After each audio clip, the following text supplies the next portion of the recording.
അസ്സലാമു അലൈക്കും വറഹ്മത്തുള്ളാഹി വബറകാതുഹു.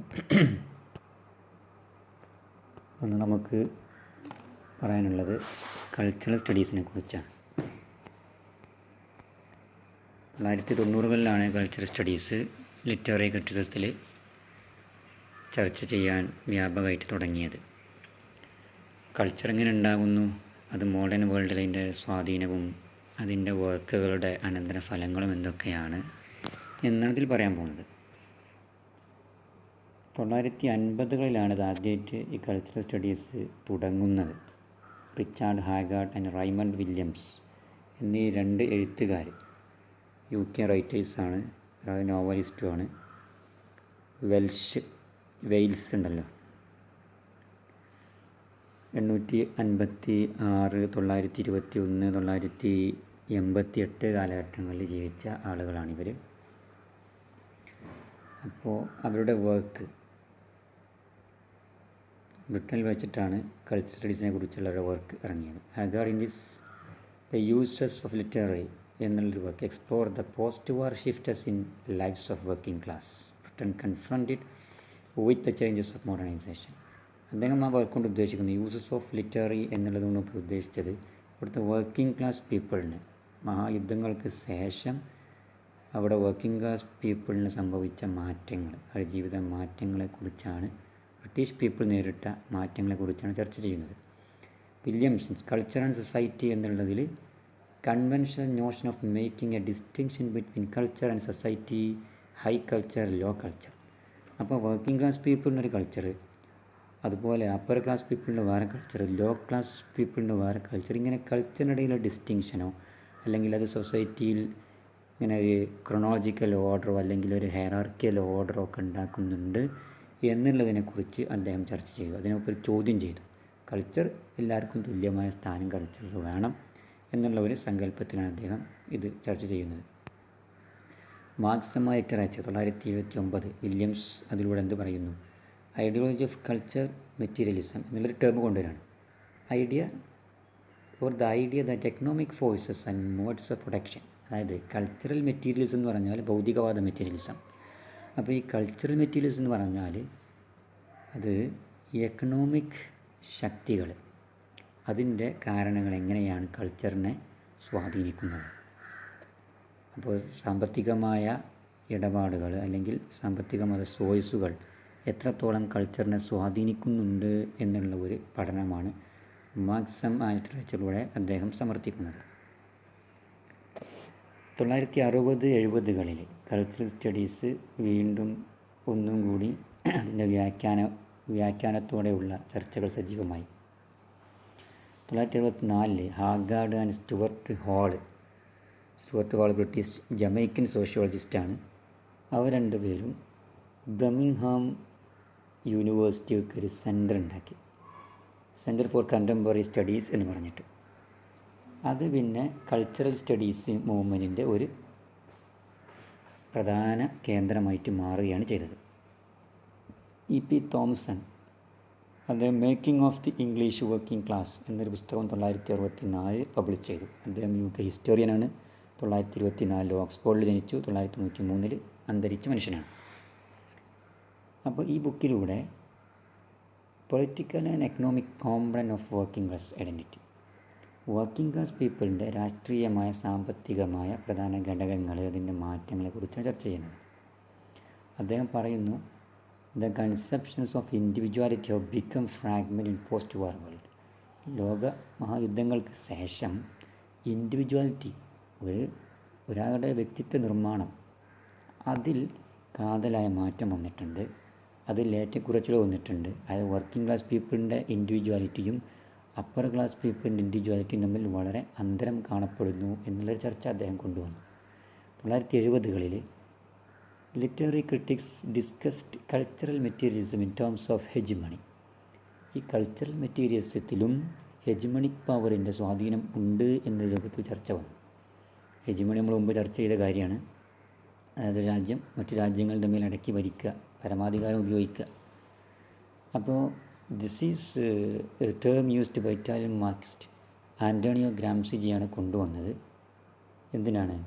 Invisible relations of culture or intellectual domination. അതായത് ഇപ്പോഴും വലിയ രാജ്യങ്ങളുടെ കാണാത്ത സ്വാധീനം, അത് കൾച്ചറൽ ലെവലിൽ അല്ലെങ്കിൽ ഭൗതികമായ ഒരു സ്വാധീനം, ഒരു ഒരു അടിച്ചമർത്തൽ ഇന്നുമുണ്ട് എന്ന് അദ്ദേഹം പറയുന്നു. Hegemony is the domination of particular section of society by the powerful classes. അപ്പോൾ സമൂഹത്തിൽ ഒരു ഉയർന്ന ജാതി താഴ്ന്ന ജാതിക്കാരുടെ മേലുള്ള അടക്കി ഭരണം. Necessarily to threats of force, അവിടെ വയലൻസോ അതിക്രമങ്ങളോ ഭീഷണിപ്പെടുത്തലോ ഒന്നും ഉണ്ടാവില്ല.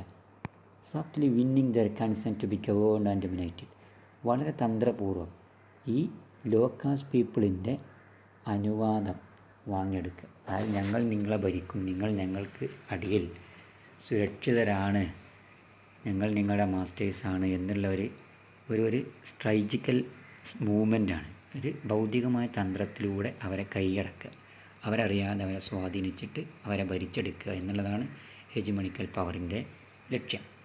അപ്പോൾ അതിനാണ് അദ്ദേഹം ചോദ്യം ചെയ്തത്. 1970-കളിൽ അതുപോലെ തന്നെ ലൂയിസ് അൽത്തസറും ജാക്കിസ് ലാക്കാനും കൾച്ചറൽ സ്റ്റഡീസിൽ ഒരുപാട് പഠനം നടത്തി സ്വാധീനം ചെലുത്തിയിട്ടുണ്ട്. നമ്മൾ മുമ്പ് ചർച്ച ചെയ്ത ആളുകളുണ്ടാകും. അപ്പോൾ ഇതാണ് കൾച്ചറൽ സ്റ്റഡീസിൽ വരുന്നത്. കൾച്ചറൽ മെറ്റീരിയൽസ് എന്നത് പറഞ്ഞു. ഇനി cultural studies generally share 4 goals, 4 രൂപത്തിലാണ് ഇവരുടെ ലക്ഷ്യം വരുന്നത്. കൾച്ചറൽ സ്റ്റഡീസ് എന്ന് പറഞ്ഞാൽ beyond the limit of particular subject, അതായത് ലിറ്ററേച്ചറിലും ഹിസ്റ്ററിയിലും ക്രിറ്റിസിസത്തിലൊക്കെ കൾച്ചറൽ സ്റ്റഡീസ് നടപ്പിൽ വരുത്താൻ പറ്റും. ആ പഠനം ആഴ്ന്നിറങ്ങിയിട്ട് പഠിക്കാൻ പറ്റും എന്നുള്ളതാണ് ഒന്ന്. പിന്നെ ഇത് പൊളിറ്റിക്കലി ആക്റ്റീവാണ്, അതായത് പൊളിറ്റിക്സിലും നമ്മൾ കൾച്ചറൽ സ്റ്റഡീസ് കൊണ്ടുവരുന്നുണ്ട്. Cultural critics see themself against. ഇപ്പോൾ ഈ കൾച്ചറൽ ക്രിറ്റിക്സ് അവരെന്തായിട്ട് കാണുന്നുണ്ട്? പവർ സ്ട്രക്ചേഴ്സിനെതിരായിട്ട് കാണുന്നു. അതായത് കൾച്ചറൽ ക്രിറ്റിക് എപ്പോഴും അപ്പർ ക്ലാസ് പീപ്പിളിൻ്റെ ഈ ഹെജിമണിക് പവറിന് എതിരായിരിക്കും. The question the inequalities of the power structures and seek to restructure them. സമൂഹത്തിലിങ്ങനെ ഘടനകളുണ്ട്, ഒരു ഭാഗം ഉയർന്നു നിൽക്കുന്നു, ബാക്കിയുള്ളവർ താഴ്ന്നു നിൽക്കുന്നു, അവരുടെ സ്വാധീനം കുറവാണ് എന്നുള്ള ഒരു ആശയത്തെ ഇദ്ദേഹം ചോദ്യം ചെയ്യുന്നു. അതുപോലെ തന്നെ ഹൈ കൾച്ചർ, ലോ കൾച്ചർ അങ്ങനെയൊന്നും ഇല്ല, തുല്യമാണ് കൾച്ചർ എല്ലാവർക്കും എന്ന് സമർത്ഥിക്കുകയാണ്. അതുപോലെ കൾച്ചറിൻ്റെ പ്രൊട്ടക്ഷൻ, അതിൽ സാമ്പത്തികമായ ഏറ്റക്കുറച്ചിലുകൾ ഉണ്ടാകാൻ പാടില്ല. വലിയ ഹൈ ക്ലാസ് പീപ്പിളിൻ്റെ ലിറ്റററി വർക്കുകൾ ഭയങ്കര സ്വാധീനത്തോടെ അംഗീകരിക്കപ്പെടുക, ലോ ക്ലാസ്സിൻ്റെ അംഗീകരിക്കപ്പെടാതെ പോകുക, അതുണ്ടാകാൻ പാടില്ല. അതുപോലെ analyses not only the cultural work that is produced, എഴുതപ്പെട്ട ഒരു ലിറ്റററി വർക്കല്ല ചർച്ച ചെയ്യുക, അത് മാത്രമല്ല ചർച്ച ചെയ്യുക, അതിനുള്ള മാർഗ്ഗങ്ങൾ, മീൻസ് ഓഫ് പ്രൊഡക്ഷൻ, അതിൻ്റെ മാർഗ്ഗങ്ങളെക്കുറിച്ച്, ഏത് ബാക്ക്ഗ്രൗണ്ടിൽ എഴുതപ്പെട്ടു, എങ്ങനെയാണ് ജനങ്ങൾ സ്വാധീനം ചെലുത്തുന്നത് എന്നുള്ള കാര്യത്തിലൊക്കെ ഇവരുടെ ചർച്ച പോകും. ഇതാണ് പ്രധാനമായിട്ടും 4 കാര്യങ്ങളിലാണ് ഇവരെന്ത് ചെയ്യുന്നത്, ചർച്ച ചെയ്യുന്നത്.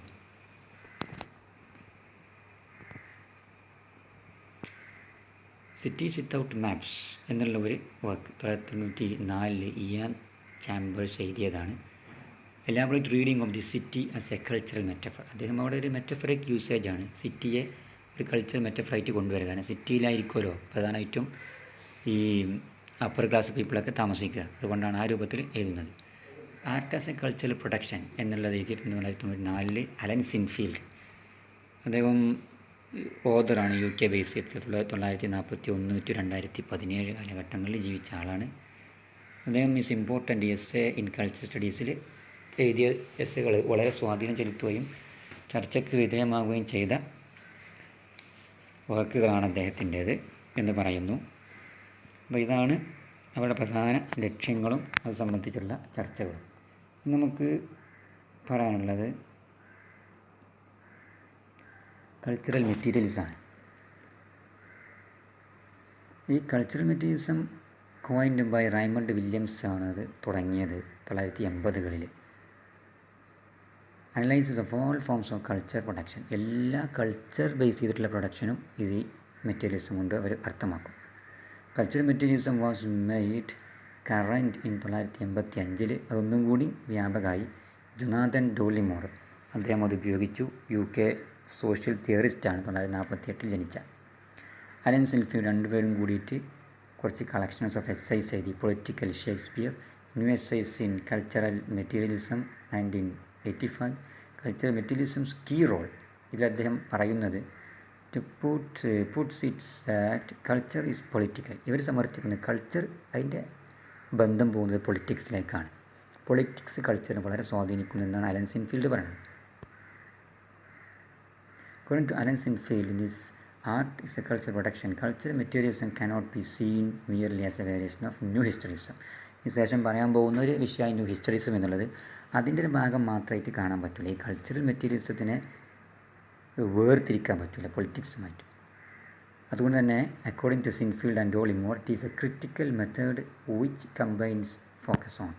ഇതിനെ ഇങ്ങനെ കാണണം. എങ്ങനെ? ഹിസ്റ്ററിക്കൽ കോണ്ടെക്സ്റ്റ് ഇതിൽ എന്ത് ചെയ്യണം? ഈ കൾച്ചറൽ മെറ്റീരിയൽസിൽ ഹിസ്റ്ററി വരും. തിയറിറ്റിക്കൽ മെത്തേഡ്സ്, നമ്മൾ സ്ട്രക്ചറലിസവും ഡീകൺസ്ട്രക്ഷനൊക്കെ പറഞ്ഞത് ഇതിൽ വരും. Political commitment, politics, Marxist criticism, feminist വാദങ്ങളൊക്കെ ഇതിൽ വരും. അതുപോലെ ടെക്സ്റ്റൽ അനലൈസിസ്, ഒരു ടെക്സ്റ്റിനെ വ്യാഖ്യാനിക്കുന്നത്, അതിൻ്റെ ടെക്സ്റ്റ് ബേസ് ചെയ്തിട്ടുള്ള പഠനം, അതും ഇതിൽ ചർച്ച ചെയ്യും എന്നാണ് അവർ പറയുന്നത്. അപ്പോൾ ഈ കാര്യങ്ങളൊക്കെ ഇതിൽ ചർച്ച ചെയ്യും എന്ന് പറയണം. വിശദീകരിക്കുന്നുണ്ട്. ഫസ്റ്റ് ആസ്പെക്റ്റ് എന്താണ്? Histories of literary text. ഒരു ടെക്സ്റ്റ് എഴുതിയാൽ അതിൻ്റെ ഹിസ്റ്ററി, ടെക്സ്റ്റുകൾ എഴുതും, അതിൻ്റെ ഒരു ബാക്ക്ഗ്രൗണ്ട് ഹിസ്റ്ററികൾ ഉണ്ടാകും, അതും പഠന വിധേയമാകും. അത് വെച്ച് ഏർലിയർ സ്റ്റഡീസിലൊന്നും അങ്ങനെ ഉണ്ടായിരുന്നില്ല. അത് കേവലം ടെക്സ്റ്റ് മാത്രം ചർച്ച ചെയ്യേണ്ടായിരുന്നത്. ആ ടെക്സ്റ്റ് എഴുതപ്പെട്ട ഹിസ്റ്ററിയും ചർച്ച ചെയ്യും. Theoretical method suggest break with liberal humanism and accepting the lessons of structuralism. അതായത് ഒരു പരമ്പരാഗതമായ ശൈലിയിലുള്ള ഒരു ക്രിറ്റിസിസത്തിന് പുറമെ പുതിയ നവഘടനവാദമായ സ്ട്രക്ചറലിസവും പോസ്റ്റ് സ്ട്രക്ചറലിസവും അതുപോലെ തിയറിറ്റിക്കൽ അപ്രോച്ചും ഒക്കെ എവിടെ വരും? ഈ കൾച്ചറൽ മെറ്റീരിയൽസിൽ ചർച്ച ചെയ്യപ്പെടും. അതുപോലെ political commitment, influence of Marxist and feminist തിയറീസൊക്കെ നേരത്തെ പറഞ്ഞതുപോലെ ഇതിൽ ഉൾപ്പെടുത്തും. ആ രൂപത്തിലുള്ള ചർച്ചയും ഇതിലുണ്ടാവും എന്നർത്ഥം. പിന്നെ text analysis, practice of theory on colonial text us. നമ്മൾ പ്രധാനമായിട്ടും പോസ്റ്റ് മോഡേണിസം ആകുമ്പോൾ കൊളോണിയലിസത്തിലുള്ള എഴുതപ്പെട്ട ടെക്സ്റ്റുകൾ ഇതിൽ ചർച്ച ചെയ്യുകയും ചെയ്യും. അപ്പോൾ ഈ കൾച്ചർ, ഇതിൽ പറയുന്ന കൾച്ചറൽ മെറ്റീരിയൽസിലെ ഈ കൾച്ചർ എല്ലാ കൾച്ചറിനെയും അത് ഉൾക്കൊള്ളും. അത് ലോ കൾച്ചർ എന്നോ അല്ലെങ്കിൽ ഹൈ കൾച്ചർ എന്നോ തരംതിരിക്കൂല. ഇവിടെ മെറ്റീരിയലിസവും ഐഡിയലിസം തമ്മിൽ എതിരാണ്. മെറ്റീരിയലിസം എന്ന് പറഞ്ഞാൽ ഭൗതികവാദം. നമ്മൾ ഈ ഭൗതികമായി കാണുന്ന പ്രത്യേകിച്ച് ഈ എക്കണോമിക്സ് റിസോഴ്സുകളൊക്കെ, മറ്റേത് ബുദ്ധിപരമായ ആശയപരമായ പോരാട്ടമാണ്. രണ്ടും തമ്മിൽ എതിരാകും എന്ന് പറയുന്നു.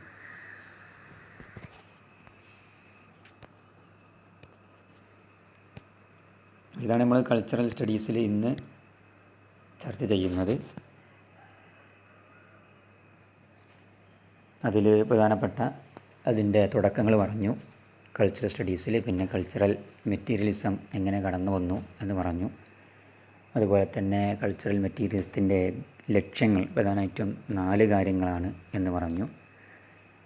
അതിൽ നമ്മൾ വ്യത്യസ്ത എഴുത്തുകാരുടെ വർക്കുകളെ പറ്റി പറഞ്ഞു. ജൊനാഥൻ ഡോളിമോറും റൈമണ്ട് വില്യംസിനെ പറ്റിയൊക്കെയുള്ള ചർച്ചകൾ വന്നു. പിന്നെ മെറ്റീരിയലിസവും, പിന്നെ നമ്മൾ ശേഷം പറയാൻ പോകുന്ന ന്യൂ ഹിസ്റ്ററീസ് ഉണ്ട്. അത് ഇതുമായി ചേർന്ന് അനുബന്ധമായിട്ട് ചർച്ചയ്ക്ക് വരുന്നതാണ്. അത് നമുക്ക് അടുത്ത ക്ലാസ്സിൽ ചർച്ച ചെയ്യാം. ഇന്ന് ഇത്രത്തോളമാണ് നമുക്ക് പറയാനുള്ളത്. നിങ്ങൾ ക്ലാസ് ശ്രദ്ധിക്കുന്നുണ്ടാവുമെന്ന് വിചാരിക്കുന്നു. സംശയം ഉണ്ടെങ്കിൽ ചോദിക്കുക. വോയിസ് കേൾക്കുന്നതോടൊപ്പം ടെക്സ്റ്റ് വായിക്കണം. എക്സാം ബേസായിട്ട് ആ ചിന്തയോട് കൂടി പോകണം. ഓക്കെ, അപ്പോൾ ഇന്നത്തെ ക്ലാസ് നമ്മളിവിടെ അവസാനിപ്പിക്കുകയാണ്. അസ്സലാമു അലൈക്കും വറഹ്മത്തുള്ളാഹി വബറകാതുഹു.